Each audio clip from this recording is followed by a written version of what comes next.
بسم اللہ الرحمن الرحیم۔ مشہور مورخ ابن جریر طبری فرماتے ہیں کہ دوران حصول علم ہم کچھ ساتھی ایک مقام پر مقیم تھے۔ کچھ عرصے کے بعد ہمارے پاس خرچہ ختم ہو گیا تو ہم نے فیصلہ کیا کہ اب ہم گھر واپس جائیں گے، لہٰذا ہم اپنا سامان جمع کرنے لگے۔ اتفاق سے ہمارے پڑوس میں ایک یہودی بھی رہتا تھا۔ جب اس نے دیکھا کہ ہم یہاں سے جانے کی تیاری کر رہے ہیں تو کہنے لگا، تم لوگ یہاں سے کیوں جا رہے ہو؟ ہم نے سارا مدعا اس کے سامنے بیان کیا۔ وہ کہنے لگا، تمہارا ماہانہ کتنا خرچہ ہوتا ہے؟ ہم نے سارا حساب لگا کر بتایا کہ اتنے روپے کی ضرورت ہوتی ہے۔ وہ کچھ سوچنے لگا اور پھر بولا، تم لوگ خرچے کی فکر نہ کرو، میں ہر ماہ تم لوگوں کو پیسے دے دیا کروں گا، بس اپنی تعلیم جاری رکھو۔ ہم نے کہا، آپ یہودی ہو اور ہم مسلمان طالب علم ہیں، آخر آپ ہماری مدد کیوں کرنا چاہتے ہیں؟ اس نے کہا، اس سے تمہیں کیا مطلب؟ تم لوگ بس اپنی تعلیم پر توجہ دو اور خرچہ مجھ سے لے لیا کرو۔ یہودی کی باتیں سن کر ہم نے جانے کا ارادہ ملتوی کر دیا۔ کچھ عرصے کے بعد ہماری تعلیم مکمل ہو گئی اور ہم نے جانے کا ارادہ کیا۔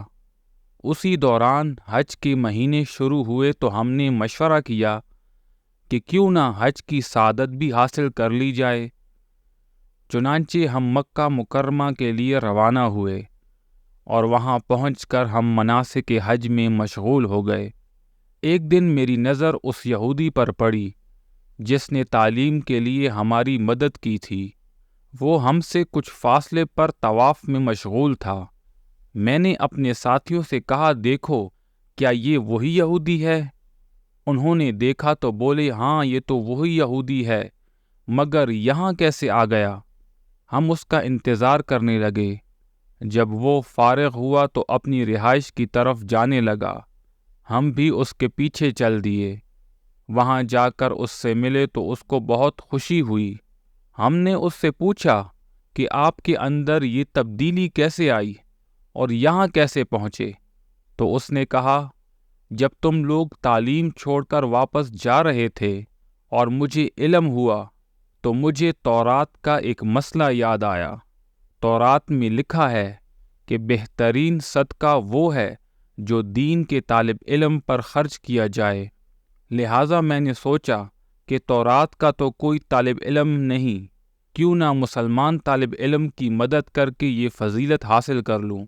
بس میرے اندر یہی جذبہ تھا جس کی وجہ سے میں نے تم لوگوں کو روکا تھا، لیکن جب تم لوگ تعلیم مکمل کر کے چلے گئے تو اسی رات میں نے تمہارے پیغمبر حضرت محمد صلی اللہ علیہ وآلہ وسلم کو خواب میں دیکھا کہ مجھے مسلمان ہونے کی مبارکباد دے رہے ہیں کہ مبارک ہو، تم مسلمان ہو گئے ہو۔ صبح اس خواب کا ذکر اپنی بیوی کے سامنے کیا تو وہ حیران ہو کر بولی، ایسا خواب تو میں نے بھی دیکھا ہے۔ حتیٰ کہ ہمارے تمام اہل خانہ جو 17 افراد پر مشتمل ہیں، سب نے یہی خواب دیکھا۔